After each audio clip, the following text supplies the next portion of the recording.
নমস্কার, সিএনএর স্বাগত। আমি মণিময় রয়েছে আপনাদের সঙ্গে। শুরু করছি দুটো নিউজ রুম। আর আপনারা জানেন যে ব্যতিক্রমী নির্দেশ ইতিমধ্যেই এসছে এবং সুপ্রিম কোর্টের তরফ থেকে প্রধান বিচারপতির সেই ব্যতিক্রমী নির্দেশের পর অত্যন্ত গুরুত্ব রাখছে, কারণ আজকে জেলা জজ বা অতিরিক্ত জজ যাদেরকে নিয়ে কলকাতা হাইকোর্ট আজ এই মুহূর্তে বিশেষ বৈঠকে বসেছে এবং গতকালের সেই নির্দেশের পর এই মুহূর্তে দাঁড়িয়ে বৈঠক চলছে।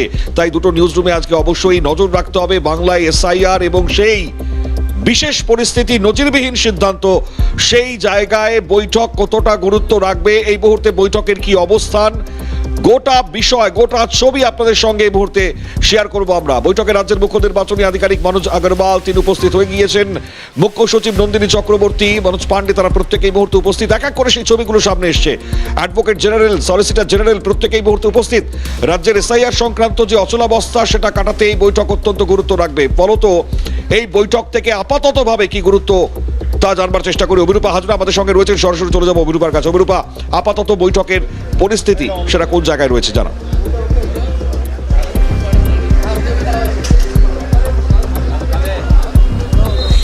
দেখো, এই মুহূর্তে প্রস্তুতি তুঙ্গ। আর কিছুক্ষণ পরেই কলকাতা হাইকোর্টের প্রধান বিচারপতির যে রুম, সেই রুমে বৈঠক হতে চলেছে এবং সেই বৈঠকে উপস্থিত থাকছেন এজি, ডিজিপি, সিপি সুপ্রতিম সরকার কিছুক্ষণ আগে ঢুকেছেন, অ্যাডিশনাল সলিসিটর জেনারেল তারা রয়েছেন এই মুহূর্তে, এবং যারা মুখ্য নির্বাচনী আধিকারিক আর কিছুক্ষণ পরেই তিনি চলে আসবেন, তিনি এখনও আসেননি।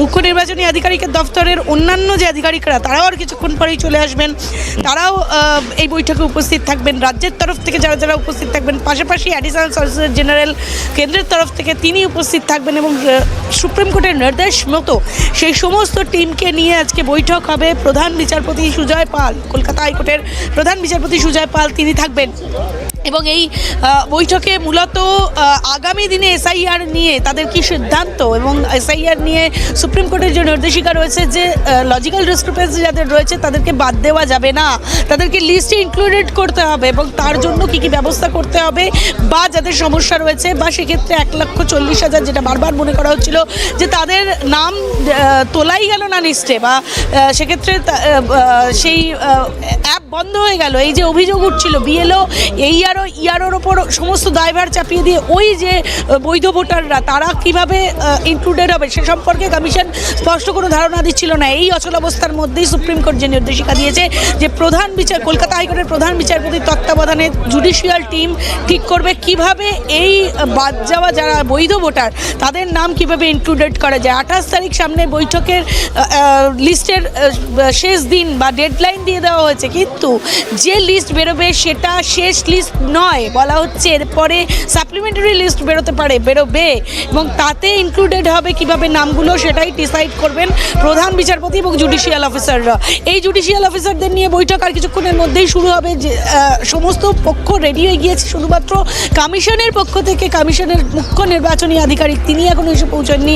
আর কিছুক্ষণ পরেই মনোজ কুমার আগরওয়াল তিনি এসে যাবেন এবং তার এসে যাবার পরই তার সঙ্গে যে আধিকারিকরা রয়েছেন, নির্বাচন কমিশনের যে আধিকারিকরা রয়েছেন তারা চলে আসবেন। যদিও আমরা জানি সূত্রের খবর যে কমিশনে একটি বৈঠকে বসা হয়েছে এবং কমিশনের যে লিগ্যাল অফিসাররা রয়েছেন তাদের সঙ্গে একটি বৈঠকে বসা হয়েছে যে কি হবে নেক্সট পদক্ষেপ, সুপ্রিম কোর্টের নির্দেশ মেনে কি হবে, সুপ্রিম কোর্টের নির্দেশটাকে সামনে রেখে বা নির্দেশ মেনে কি হবে তাদের পরবর্তী পদক্ষেপ, সেটা একবার ঝালিয়ে নেওয়া। গতকাল জ্ঞানেশ ভারতী কমিশনার জাতীয় নির্বাচন কমিশনের তিনি ফোনে মুখ্য নির্বাচনী আধিকারিকের সাথে যোগাযোগ করেছেন এবং তার সাথে কথা হয়েছে এমনটাই সূত্রের খবর এবং সেখানে এক প্রশ্ন জ্বালিয়ে নেওয়া হয়েছে। এবার আবার এক প্রশ্ন জ্বালিয়ে নেওয়া হলো এই বৈঠকে এবং আর কিছুক্ষণ পরেই মুখ্য নির্বাচনী আধিকারিকের তারা এসে গেলে বৈঠক শুরু হবে এমনটাই সূত্রের খবর। আর কিছুক্ষণের শুধু অপেক্ষা এবং এই বৈঠক অত্যন্ত ফলপ্রসূ হতে চলেছে এবং আগামী দিনে এসআইআরের কাজ কি হবে, কিভাবে সিদ্ধান্ত গ্রহণ হবে, সবটাই প্রধান বিচারপতির তত্ত্বাবধানে হবে বলেই যে নির্দেশিকা দেওয়া হয়েছে, সেই নির্দেশিকা কতটা মান্যতা দেওয়া হয় সেটাই এখন দেখার বিষয়। অত্যন্ত গুরুত্ব রাখছে তাই আজকের এই বৈঠক। অভিরূপা যেমনটা জানাচ্ছিল, ফলত এই মুহূর্তে এক এক করে প্রত্যেকের উপস্থিতি লক্ষ্য করা যাচ্ছে। বৈঠক আর কিছুক্ষণের মধ্যেই শুরু হবে, তারপর কি দিক নির্দেশ হবে সেটার দিকে নজর থাকবে আমাদের। অভিরূপার সঙ্গে থাকো, কারণ একদিকে যখন এই ছবি আপনাদেরকে দেখাচ্ছি ঠিক তার পরবর্তীতে যে খবর আরো গুরুত্ব রাখছে। দেখুন, স্বাভাবিকভাবে 28 তারিখ যে লিস্ট বেরোবে তারপর অতিরিক্ত লিস্ট বেরোবে কিনা সেটা পরবর্তী বিষয়, কিন্তু এই মুহূর্তে দাঁড়িয়ে ভোটে নির্ঘণ্ট প্রকাশ হওয়ার আগেই রাজ্যে কেন্দ্রীয় বাহিনী মোতায়েনের সিদ্ধান্ত, যা অত্যন্ত তাৎপর্যপূর্ণ। আপনাদেরকে জানাই 26শে নির্বাচন দোরগোড়ায়। এই মুহূর্তে বড় খবর, নির্বাচন কমিশন সতর্ক এবং কেন্দ্রীয় বাহিনী মোতায়েনের সিদ্ধান্ত তারা নিয়েছেন।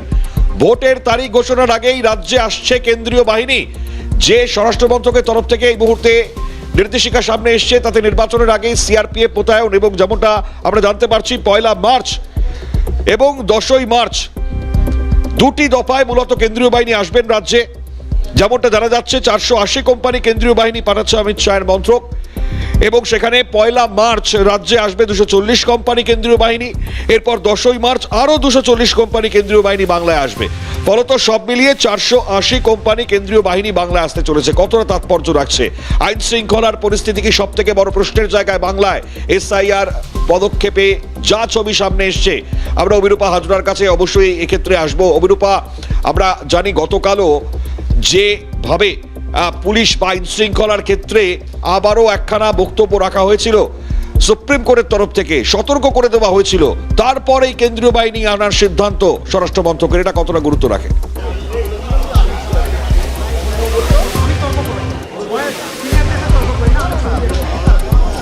একেবারেই দেখা গেল গতকাল সুপ্রিম কোর্ট কড়া বার্তায়, কড়া ভাষায় ডিজিপিকে একটা বার্তা দিয়েছেন যে যাতে আইন শৃঙ্খলা পরিস্থিতি স্বাভাবিক থাকে।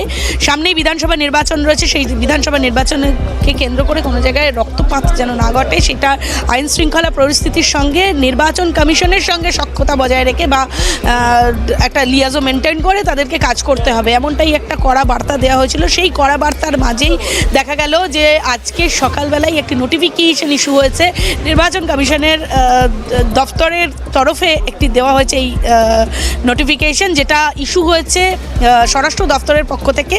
এবং সেই নোটিফিকেশনে বলা রয়েছে 480 কোম্পানি কেন্দ্রীয় বাহিনী আসতে চলেছে। এক এক কোম্পানিতে প্রায় 75 থেকে 85 জন কেন্দ্রীয় বাহিনীর জওয়ানরা থাকে। এক একটা কোম্পানিতে 100 জন জওয়ান থাকতে পারেন। তো সেক্ষেত্রে সেই হিসেব ধরলে যদি 480 কোম্পানির কেন্দ্রীয় বাহিনী আসে, তা প্রায় 40,000-এর কাছাকাছি কেন্দ্রীয় বাহিনীর অফিসাররা আসতে পারেন বা আধিকারিক অফিসাররা এখানে মোতায়েন থাকতে পারেন। মানে ভোটের আগেই, ভোটের নির্ঘণ্ট ঘোষণা হবার আগেই এই 480 কোম্পানি কেন্দ্রীয় বাহিনী আসবে বঙ্গে, এমনটাই নির্দেশিকা দেওয়া হয়েছে। তাহলে ভোট নির্ঘণ্ট ঘোষণা হয়ে যাবার পর তারপরে আরও কোম্পানি আসতে পারে, এ কথা বলাই বাহুল্য। তবে আপাতত এই 480 কোম্পানি, তাদের কী কাজ হবে?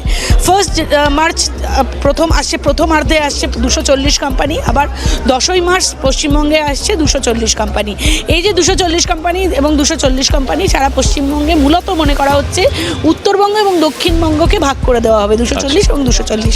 এবং তারা sensitive area, VVPAT sensitive area, যেখানে ভিভিপ্যাট পৌঁছে গিয়েছে, যেখানে ভোট হবার কথা, যেখানে সেন্টার হবার কথা, এই ধরনের যে কাজগুলো রয়েছে সেখানে নজরদারি রাখা, সেই ভিভিপ্যাট এবং সেই মেশিনারিগুলো যাতে কোনো রকম সমস্যার সৃষ্টি না হয় সেটা নজরদারি রাখা, সেগুলো যাতে কোনোভাবে অপ্রীতিকর পরিস্থিতির মধ্যে না পড়া হয় বা চুরি, মানে এরকম তো ছবি আমরা এর আগে অভিরূপা দেখিনি যে ভোটে নির্ঘণ্ট প্রকাশ হয়নি তার আগেই কেন্দ্রীয় বাহিনী মোতায়েন করার একটা সিদ্ধান্তের জায়গায় এসছে।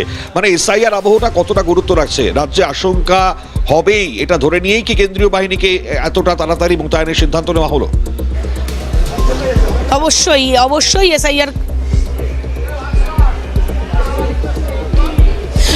এসআইআর আবহ একটা গুরুত্বপূর্ণ ভূমিকা রাখছে, সে তো নিশ্চয়ই।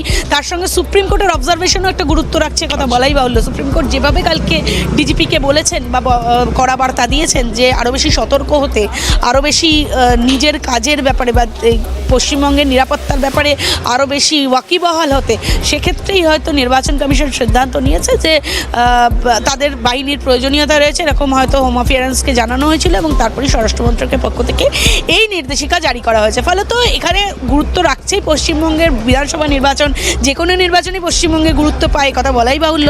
এবং সামনেই বিধানসভা নির্বাচনের আগেই এসআইআর হয়েছে, সুতরাং সেটা যে আরও বেশি গুরুত্ব পাচ্ছে, কথা বলাই বাহুল্য।